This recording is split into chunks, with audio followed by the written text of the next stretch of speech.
I think this guy's gonna burn some rubber over there. Yeah.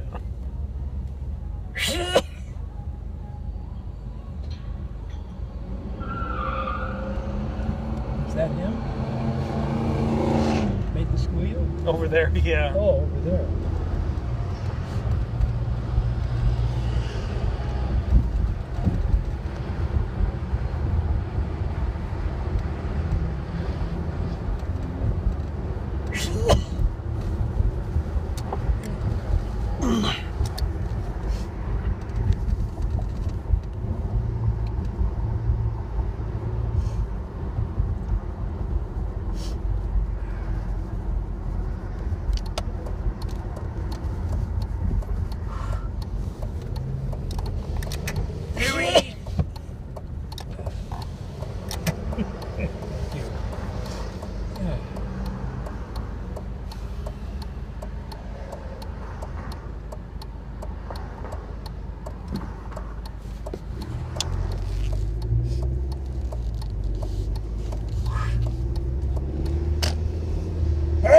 My brother always said I had to do it about 10 times.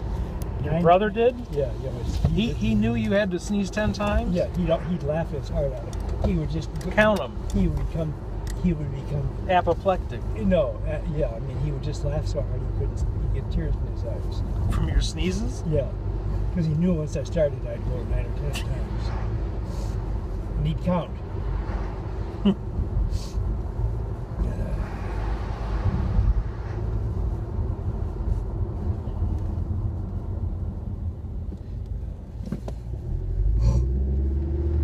So when I think of anybody having a hard time, I think of my brother.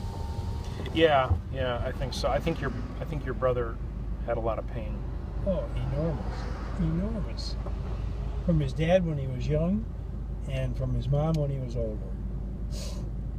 Through no fault of his own.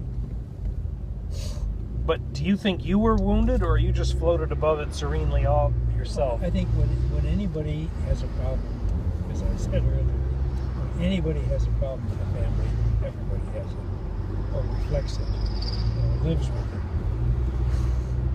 in one way or another.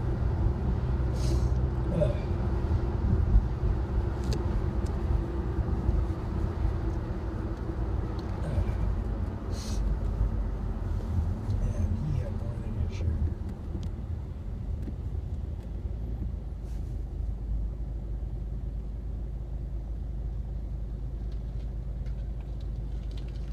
It was a terrible triangle. Which one? My brother, my mother, and his wife's mother, and therefore Marilyn. Wait, you said my brother, his mother, and who?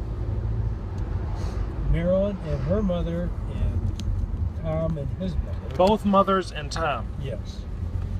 And Marilyn too. I mean, she fed Marilyn in the most negative way possible, and mine fed into Tom in the most. Look at all the cars with the hazards on all around. What's that all about? Well, they're in line to get food at this restaurant. Oh, you're kidding. No, see the line? Yeah.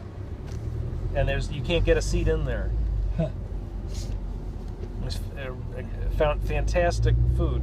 I don't know if it's your kind of food, but it's the best restaurant on Devon, and it's also the cheapest. Yeah.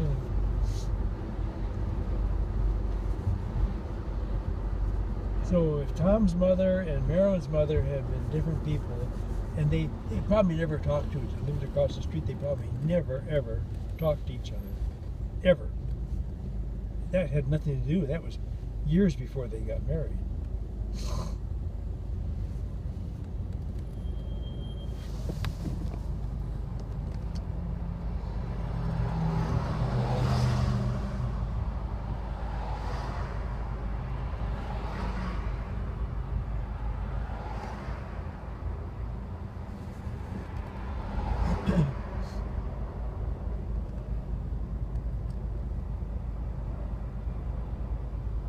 We did a lot with Greg to help him try, because he was distraught for several years trying to figure out what he was worth or what he could ever do, because he didn't think he had any talent.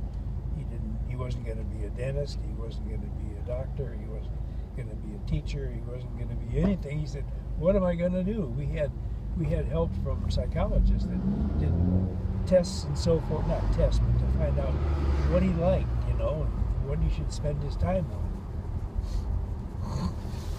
And he just felt like he was completely adrift. Was that probably the late 90s? It was before he got out of school.